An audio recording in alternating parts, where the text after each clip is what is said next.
Ngayong araw nga pala walang future pero may paninindigan wala na namang magawa sa buhay kaya susugal na ulit ako pero sa tamang parahan na.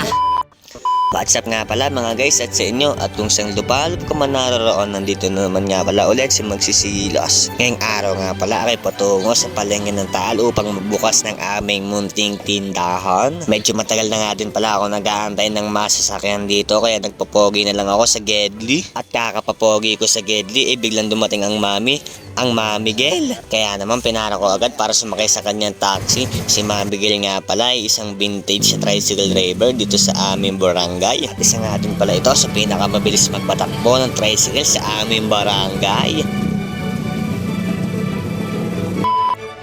At makalipas ang 5 oras na dahil dumating na agad ako sa aming shop. Tapos nakaabang na pala dito si kaibigan. Ari nga pala ang aming munting shop dito sa palengke ng Taal. Ari nga pala, bibigyan ko nga pala kayo ng kaperasong montage ng aming mga paninda din sa palengke. Kung may natitipuhan kayong mga barong dito o gaon ay text agad kayo dito o kaya mag-message kayo sa FB page.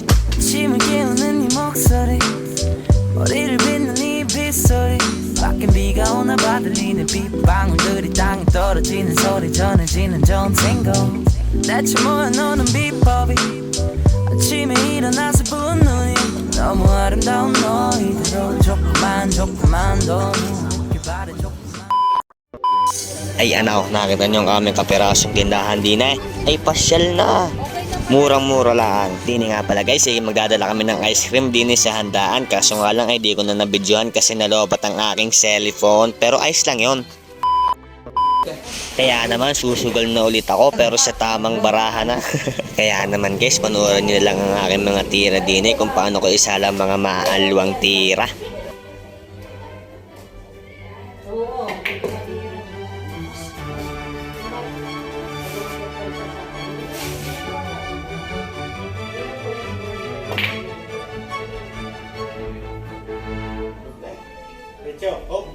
Apa?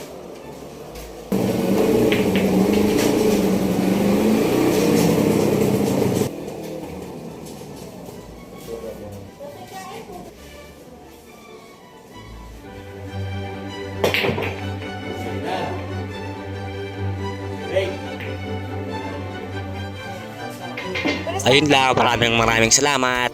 Subscribe!